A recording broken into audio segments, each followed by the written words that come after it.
All right, Giants video mailbag time, outdoor edition. This week's question comes from Joe, who wants to know, do the Giants have any all-pro potential players on their roster this season? And Joe mentions Weston Richburg as being a possible candidate. Joe, he's one of the three guys I would give you to, I think, have the possibility, strong possibility, to be all-pro players this coming season. Now, the first one's pretty obvious.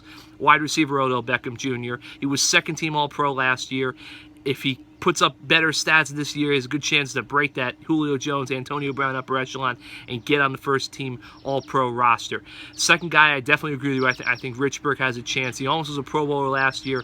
He's fast rising up the ranks of centers in the league. If he can stay healthy in his third season, now health was a little bit of an issue from last year, but with the ankle issues that he had during the season, I think he definitely can make a push to potentially be a second-team All-Pro guy, maybe even a first-team All-Pro guy, depending on how things shake out. The third and final guy I would mention, defensive end Olivier Vernon.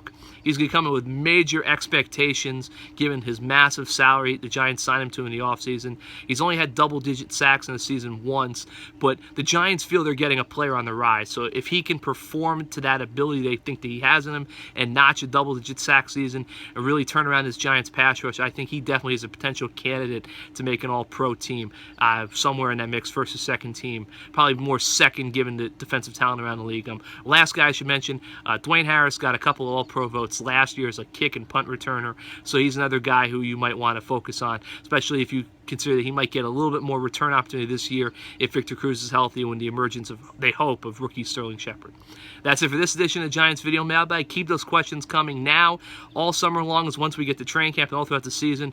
We'll be doing everything, video mailbags, traditional mailbags, you name it, it'll be here on NJ.com. 2 weeks to go until training camp. We're excited. I'm sure you guys are excited. Until then, we'll see you next time.